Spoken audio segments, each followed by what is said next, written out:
गौरी पुत्र गणेश भगवान की जय। श्री शंकर पार्वती भगवान की जय। बोलिए अहोई माता की जय। मित्रों, आज कार्तिक मास के कृष्ण पक्ष की अष्टमी तिथि है। इसे साल की सबसे बड़ी अष्टमी माना जाता है। आज ही के दिन अहोई अष्टमी का व्रत रखा जाता है। कुछ जगह इसे अहोई आठे भी कहा जाता है। यह व्रत रखने से अति उत्तम फल मिलता है। इस व्रत को करने वाली सभी महिलाओं की संतानें दीर्घायु होती है। इनके रोग शोक दूर होते हैं तथा सुख समृद्धि की प्राप्ति होती है। इस व्रत को करने से संतानों पर आने वाले संकट कट जाते हैं। आज मैं आपको सुना रही हूँ अहोई अष्टमी व्रत की पौराणिक कथाएं। इन कथाओं को अहोई माता का ध्यान करते हुए पूरा अवश्य सुने। एक समय एक नगर में चंद्रभान नामक एक सेठ रहता था। उसकी बहुत गुणवती, सुंदर, चरित्रवान तथा पवित्र पत्नी का नाम चंद्रिका था।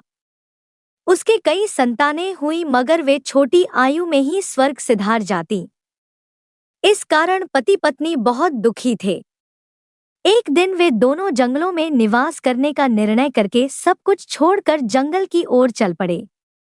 चलते चलते पति पत्नी बद्रिका आश्रम के पास शीतल कुंड के किनारे पहुंचे और वहां मरने का मन बनाकर अन्नजल त्याग कर बैठ गए।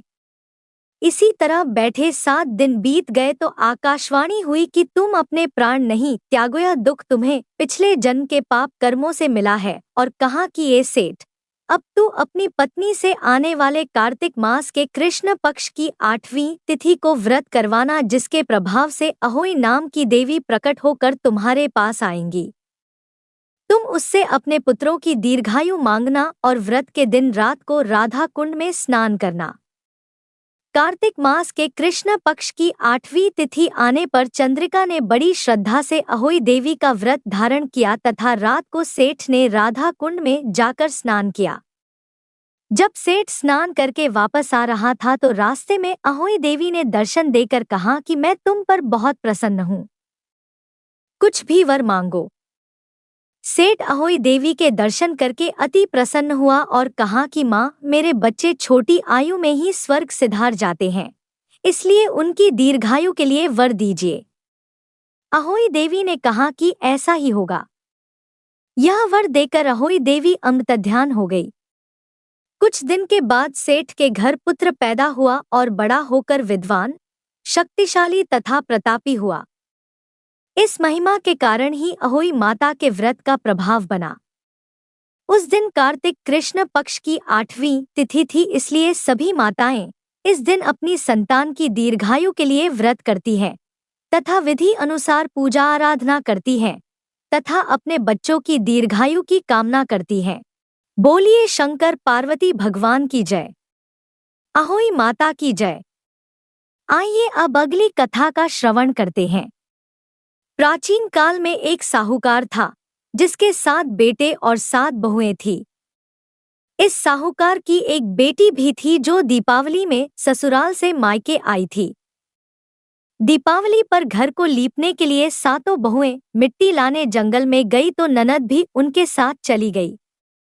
साहूकार की बेटी जहां मिट्टी काट रही थी, उस स्थान पर स्याहू साही अपने 7 बेटों से साथ रहती थी।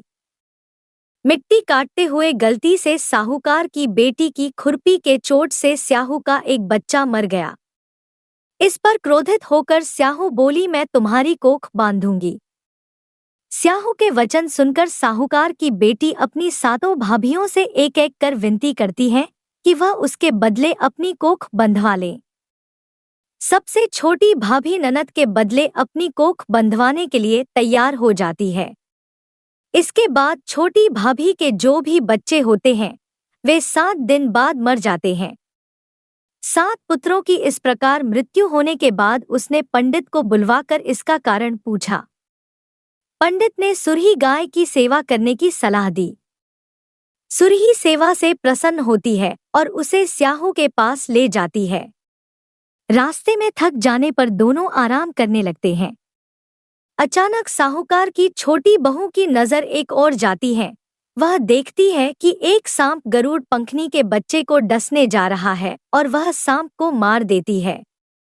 इतने में गरुड़ पंखनी वहां आ जाती है और खून बिखरा हुआ देखकर उसे लगता है कि छोटी बहू ने उसके बच्चे को मार दिया है। इस पर वह छोटी बहू को चोंच मारना शुरू कर देती है।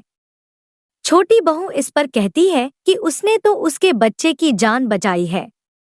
गरुड़ पंखनी इस पर खुश होती है और सुरही सहित उन्हें स्याहू के पास पहुंचा देती है।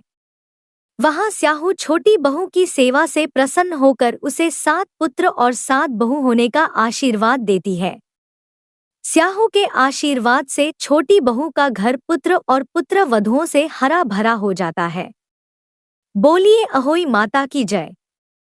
शंकर पार्वती भगवान की जय।